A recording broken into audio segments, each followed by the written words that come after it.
Hannibal Barca is remembered as one of the greatest military commanders in history, famous for his daring crossing of the Alps and his victories against Rome. His story is both inspiring and dramatic. In this video, we'll explore the rise and fall of Hannibal, the man who nearly defeated the Roman Empire. Part 1. Early life. Hannibal Barca was born in 247 BC in Carthage, a powerful city in North Africa. From a young age, he was taught to hate Rome, the greatest rival of Carthage. His father, Hamilcar Barca, was a general who had fought against Rome in the First Punic War, a long struggle over control of the Mediterranean island of Sicily, and he made Hannibal swear to continue the struggle. When Hannibal was 9 years old, Hamilcar took him to a nearby river and asked him to choose between gold and the hated Romans. As Hannibal picked up the gold, Hamilcar sighed, "You will never have more respect from the Carthaginians if you are rich than if you are the one who has made himself rich." Hannibal would keep this lesson in mind for the rest of his life. When Hannibal was 26, his father died in battle, and he became commander of the Carthaginian army in Spain. It was here that Hannibal learned how to win battles with strategy and skill rather than brute force. And it was also here that Hannibal started planning his famous campaign against Rome. In 221 BC, Hannibal led his armies into battle against the Saguntum, a small ally of Rome in southern Spain. But when Hannibal got there, the Saguntum were prepared and ready to defend themselves.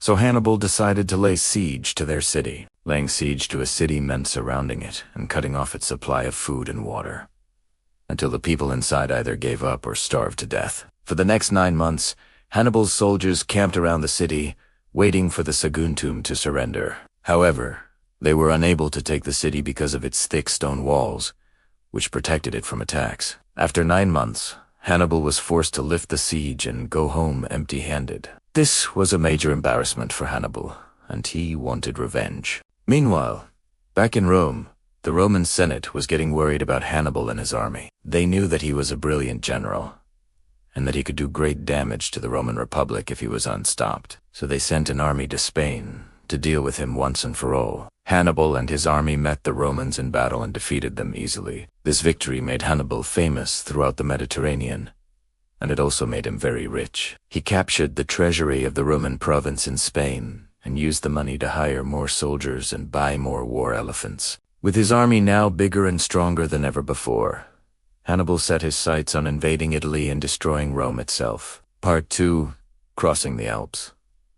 But how could Hannibal get his army into Italy? The shortest sea route was just 60 miles, but it was dotted with Roman warships that would sink any Carthaginian ship that tried to cross. To the west, the Pyrenees and the Alps mountain ranges blocked the way. To the north, Hannibal knew he could travel through Gaul, modern-day France, but he didn't trust the Gauls to let him pass through their lands. Finally, to the east, there was the long and difficult journey through the Balkans. But Hannibal hoped that if he started quickly enough, he might be able to make it before the Gauls could warn Rome of his invasion. So in 218 BC, Hannibal gathered his army, which consisted of about 50,000 infantry, 10,000 cavalry, and 37 elephants, and started his march north. After crossing the Pyrenees, Hannibal and his army reached the river Ebro, where they had to stop for a few days to rest. While they were resting, the Gauls attacked them, but Hannibal easily defeated them. This victory made Hannibal famous throughout the Mediterranean, and it also made him very rich. He captured the treasury of the Roman province in Spain and used the money to hire more soldiers and buy more war elephants. With his army now bigger and stronger than ever before, Hannibal set his sights on invading Italy and destroying Rome itself. The troops then continued their journey northwards through the French province of Narbonensis, towards the Rhine valley, and crossed the Rhone River. Here Hannibal received news that 2 Roman legions under the command of Quintus Fabius, Maximus Verrucus, were advancing to block his path. Fabius believed that the Carthaginians would try to cross the Alps and was ordered by the Senate to stop them. Hannibal decided to wait near the river Po for the Romans to arrive. When they did, defeated them and killed or captured both consuls. After defeating the Romans, Hannibal led his army over the Western Alps into northern Italy. The crossing was hard and dangerous, and many of Hannibal's men, along with all of his elephants, died from cold and hunger. In total, only around half of Hannibal's original army remained. Once in Italy, though, Hannibal's fortunes turned around. His army grew to 80,000 men, and he won 3 amazing victories against the Romans. At the battles of the Trebia, Lake Trasimene, and finally Cannae. Part 3. Victories in Italy. The Battle of Lake Trasimene was fought in 217 BC between Hannibal Barca, as Carthaginian army, and the Roman Republic. The Romans were led by the consul Gaius Flaminius, and the Carthaginians were led by Hannibal himself.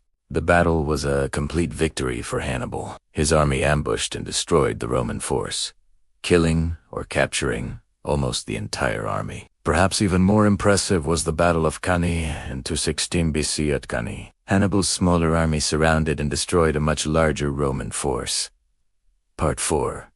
The Fall of Hannibal. Despite these amazing victories, Hannibal was not doing well at all. That's because, although he won spectacular battles, he failed to capture any cities or provinces. This was partly because the people living in those areas did unwant to be ruled by a foreign army, and partly because Hannibal didn't have enough men to occupy an entire province. And that wasn't all. Every time Hannibal won a battle, the Romans simply pulled back and regrouped. Meanwhile, he was low on supplies and had to constantly worry about being attacked by Roman cavalry. Worse yet, Hannibal was beginning to run out of soldiers. Most of his men were mercenaries who had been hired to fight for him in Spain. They weren't loyal to Hannibal or Carthage, so when their contracts expired, they simply went home. Hannibal needed to find another source of soldiers if he was going to keep fighting. But where could he get an army big enough to invade Rome? He couldn't raise an army in Italy, since most of the Italian states were allied with Rome. He couldn't raise an army in Gaul, since they hated Carthage. He couldn't go back to Spain, because his enemies there had regrouped and recovered. And he couldn't attack any other part of the Mediterranean, because Rome controlled all of the other major trade routes. Hannibal was trapped. It was at this point that Hannibal made the mistake that would lead to his downfall. He left northern Italy and traveled south to meet with Hasdrubal, his brother and commander of the Carthaginian army in Spain. Hannibal hoped that together they could cross the Alps into Italy and raise an army there, but the plan never worked. In 207 BC, Hasdrubal was defeated by the Roman general Scipio Africanus at the river B del Rio. When Hannibal heard this, he turned back and marched north as fast as he could. Unfortunately, it was too late. Scipio had already crossed the Alps and was heading for Carthage. In 202 BC, Hannibal faced him at the Battle of Zama and was defeated. By this time, both sides were exhausted and wanted the war to be over. Hannibal realized that he couldn't defeat Scipio in open battle, so he tried to ambush him. But Scipio was too smart for Hannibal and easily avoided the trap. In the end, Hannibal was forced to flee.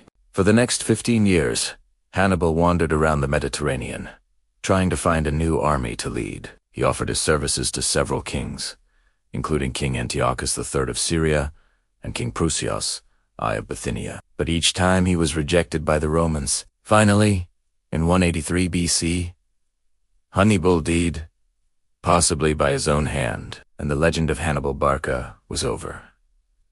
Conclusion.